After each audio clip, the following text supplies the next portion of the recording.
How's it going, everybody? This is Brian for Pop Culture Crossing, and today we are talking about John Hughes' 1987 situational comedy, Planes, Trains, and Automobiles. This movie may just be the most iconic, quintessential traveling film as it nicely encapsulates the emotions, horrors, and frustrations felt when travel plans go awry.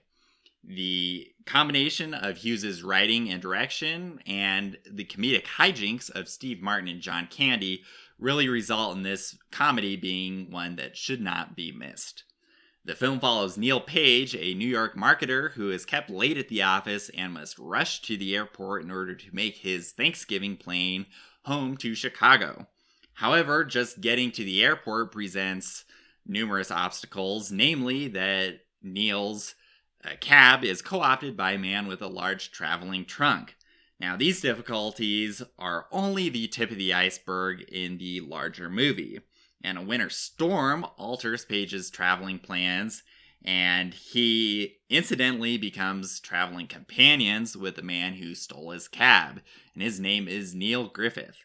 Luckily, both men are headed to Chicago, but they are faced with a plethora of other problems as they try to get to their destination.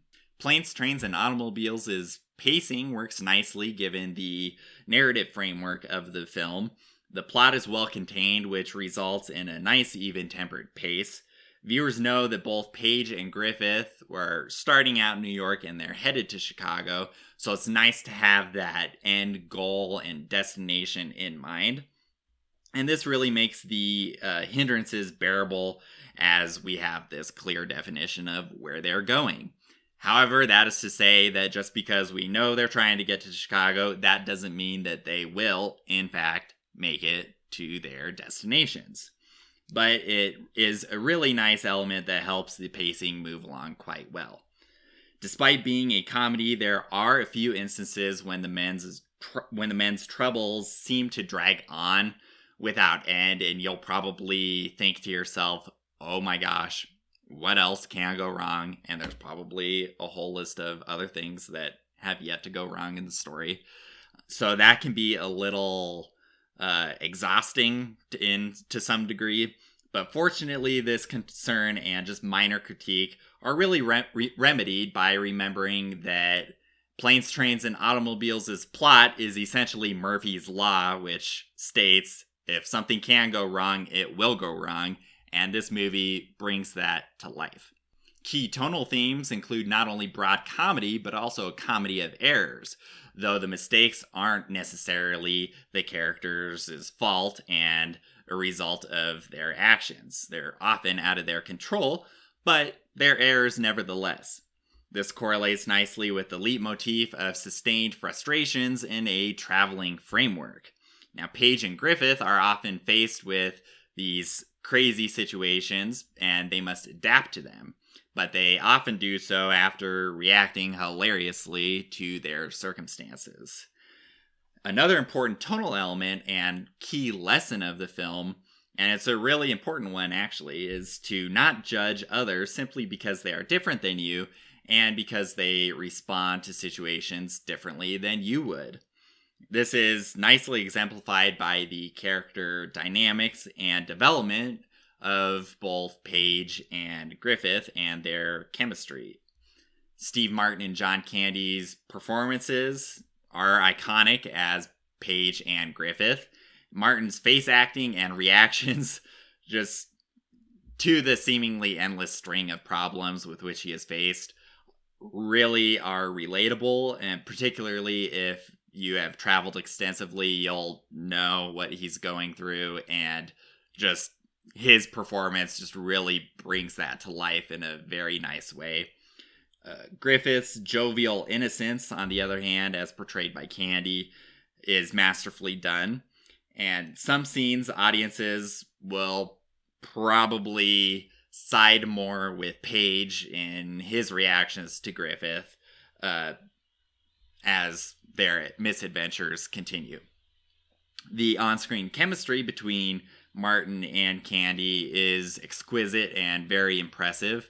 The balance between these opposing characters and their personalities And the natural delivery of the dialogue and both of the actors' comedic timing are very well done and are actually hallmarks of the film. The character development itself, as I briefly mentioned, is surprisingly wonderful and makes for a great third act. Often comedies tend to be pretty flat with characters and cheap in dialogue, but those are things that cannot be said about Planes, Trains, and Automobiles. The cinematography is also great, and the reactions and just the overall comedy exhibited by the characters and the cast are expertly captured in an amalgam of shots, be they close-ups, extreme close-ups, or more traditional medium shots or more creative shots as well. And there's a sequence with semi-trucks on a highway that is very well lit, and that's a standout scene for me personally. Planes, Trains, and Automobiles' production design is strong, whether it's the wardrobe, revolting, disgusting motel bathrooms, airplane cabins, or the charred chassis of a sedan.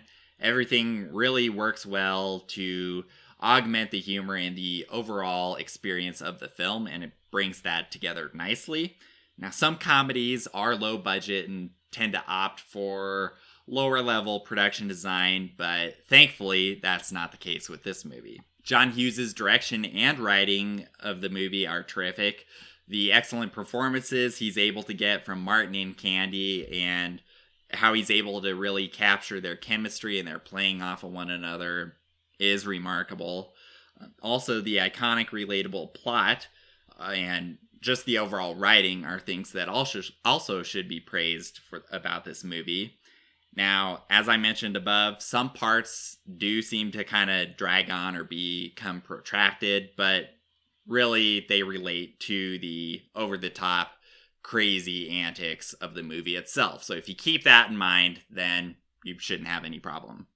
In the end, the strong writing, laugh-out-loud moments, the relatable story, great character growth, and strong performances really result in Planes, Trains, and Automobiles being a comedy that really is the quintessential travel film. Even if you haven't traveled much, this movie is bound to entertain you. And if you have traveled extensively, then you will definitely value the comedic approach to situations you have often probably faced yourself. So that's my take on Planes, Trains, and Automobiles. Let me know your thoughts in the comments below or on our social media channels. Also, don't miss our full detailed written review at popculturecrossing.com. And I also want to remind you that all of our content, this review included, are available in audio form on iTunes and Google Play. So if you prefer audio or if you want to listen when you're on the go, be sure to add us there. In the meantime, let me know what your favorite John Hughes film is and also what your favorite traveling film is. Now, this can be of any genre, whether it's thrillers, horrors, actions, comedies, whatever. I'm curious to hear your picks there. And as always, if you could like and share this with your friends and consider subscribing, I would definitely appreciate it. And I'll see you next time. Thanks for watching. Bye.